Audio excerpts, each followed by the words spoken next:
परिचय। प्रिया, तुम्हारा स्केल कितना लंबा है? 15 सेंटीमीटर लंबा है मैम। बहुत अच्छा प्रिया। तुम्हारा वजन कितना है रोशन? ओह, 25 किलोग्राम मैम।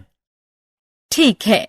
स्नेहा, तुम्हारी बोतल में कितना पानी आता है? करीब 1 लीटर मैम। छात्रों, हम अपने दैनिक जीवन में दूरी, द्रव्यमान और आयतन के परिमाण मापने के लिए विभिन्न इकाइयों का प्रयोग करते हैं। आइए इस पाठ मापन में इन इकाइयों के बारे में जानें। आओ सीखें।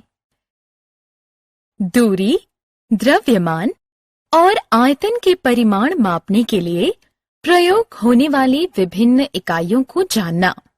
दूरी, द्रव्यमान और आयतन के मानक इकाइयों को बताना। परिमाण को विभिन्न इकाइयों में वर्णित करना। विभिन्न इकाइयों को जोड़ना, घटाना और गुणा करना। रुपए का पैसे में और पैसे का रुपए में विनिमय करना। दूरी मापन की इकाइयां। लंबाई, चौड़ाई, ऊंचाई कुछ शब्द हैं जिन्हें दूरी को व्यक्त करने के लिए प्रयोग किया जाता है। नई दिल्ली और चंडीगढ़ के बीच में दूरी 250 किलोमीटर है। छात्रों ने 400 मीटर के दौड़ में भाग लिया।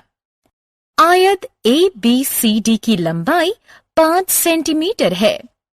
रबर की लंबाई 14 मिलीमीटर है।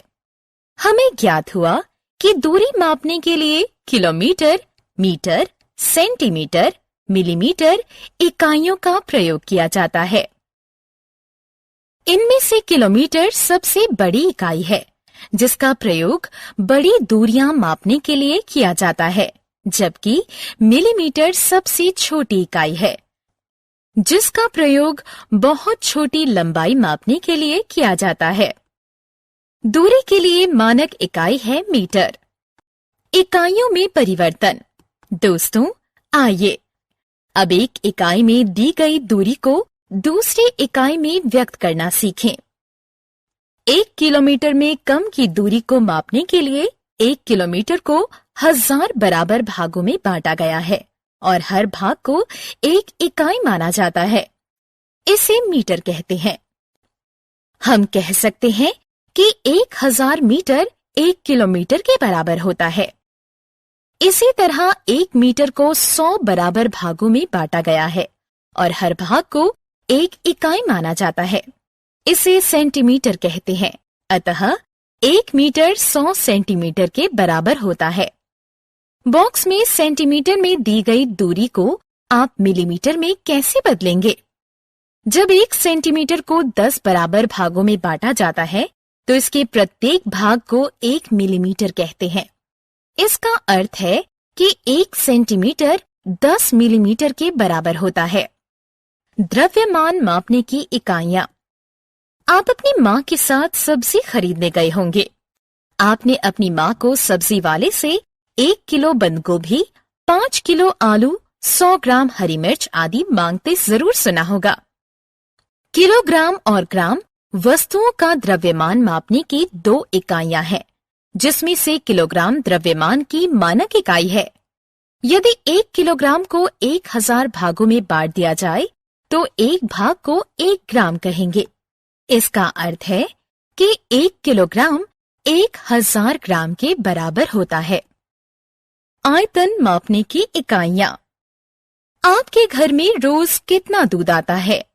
1 लीटर, 2 लीटर या ज्यादा? पानी, दूध, रस इत्यादि तरल पदार्थों की धारिता को लीटर और मिलीलीटर में मापा जाता है। आयतन की मानक इकाई लीटर है। 1 लीटर को 1000 भागों में बांटने से जो भाग मिलता है उसे 1 मिलीलीटर कहते हैं। इसका अर्थ है 1 लीटर 1000 मिलीलीटर के बराबर होता है। दशमलव मापन जोड़। हम दूरी, द्रव्यमान और आयतन को मापने वाली विभिन्न इकाइयों के बारे में जान चुके हैं। आइए अब सीखें कि विभिन्न इकाइयों में दिए गए परिमाण को कैसे जोड़ें, घटाएं और गुणा करें। एक दिन रेयान अपने चाचा के साथ चिड़ियाघर गया।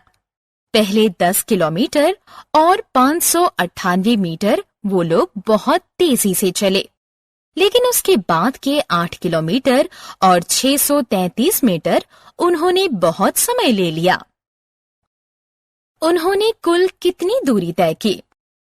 रेयान और उसके चाचा द्वारा तय की गई कुल दूरी की गणना दोनों दूरियों को जोड़कर की जा सकती है। पहले 2 स्तंभ बनाएं। पहले स्तंभ में किलोमीटर के लिए किमी लिखें और दूसरे स्तंभ में मीटर के लिए मी लिखें। किमी के नीचे 10 लिखिए और मी के नीचे 598 लिखिए। 10 के नीचे 8 लिखिए और 598 के नीचे 633 लिखिए। अब जोड़िए। 598 और 633 का योग है 1231 मीटर, जो कि 1 किलोमीटर 231 मीटर के बराबर है। अतः 1 किलोमीटर 18 किलोमीटर में जोड़ दिया गया है। कुल मिलाकर उन्होंने 19 किलोमीटर और 231 मीटर की दूरी तय की। इसी तरह हम विभिन्न इकाइयों में दिए गए परिमाण को जोड़ सकते हैं। दशमलव मापन घटाव। आइए अब दूसरा उदाहरण देखें। एक ट्रक में 538 किलोग्राम और 177 ग्राम अनाज है और दूसरे में 219 किलोग्राम और 538 ग्राम अनाज है। पहले ट्रक में कितना भार ज्यादा है? हम पहले माप से दूसरे माप को घटाकर पहले ट्रक के अतिरिक्त भार जान सकते हैं। उसी विधि का प्रयोग करें जो हमने जोड़ के लिए करी थी। 538 ग्राम को 177 ग्राम से घटाया नहीं जा सकता, अतः 538 ग्राम से 1 किलोग्राम ऋण लिया है। इसे ग्राम में परिवर्तित करके 177 ग्राम से जोड़ दिया तो ये 1177 ग्राम हो गया। 1177 ग्राम से 538 ग्राम घटाने पर 639 ग्राम बचा, जबकि 537 किलोग्राम से 219 किलोग्राम को घटाया तो 318 किलोग्राम बचा। अतः पहले ट्रक में 318 किलोग्राम और 639 ग्राम अतिरिक्त भार है। दशमलव मापन गुणन। गुणन। राज के परिवार में प्रतिदिन 2 लीटर और 500 मिलीलीटर दूध की खपत है। इस परिवार द्वारा 14 दिन में कितनी दूध की खपत कर ली जाएगी? 2 लीटर और 500 मिलीलीटर को 14 से गुणा करने पर हमें 28 लीटर और 7000 मिलीलीटर प्राप्त हुआ। क्योंकि 1000 मिलीलीटर 1 लीटर के बराबर होता है, इसलिए 7000 मिलीलीटर 7 लीटर के बराबर हुआ। इस 7 लीटर को 28 लीटर में जोड़ें। अतः 14 दिनों में राज का परिवार 35 लीटर दूध की खपत करेगा। रुपया पैसा। राहुल ने 1 रुपए में एक टॉफी खरीदी। आप इस रुपए को पैसे में कैसे बदलेंगे? 100 पैसे से 1 रुपया बनता है। इस प्रकार 150 पैसे 150 बटा 100 रुपए के बराबर हुआ। ये 1.5 रुपए हुआ। अतः हम पैसे को रुपए में बदलने के लिए उसको 100 से भाग देते हैं। 1.75 रुपए को आप पैसे में कैसे बदलेंगे? 1.75 को 100 से गुणा करके हमें 175 प्राप्त होते हैं। हमने क्या चर्चा की? दूरी मापने के लिए किलोमीटर, मीटर, सेंटीमीटर, मिलीमीटर इकाइयों का प्रयोग किया जाता है। इनमें से मीटर दूरी मापने की मानक इकाई है।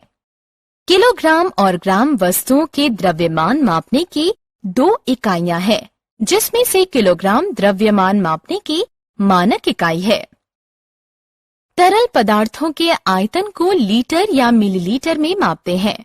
लीटर आयतन की मानक इकाई है।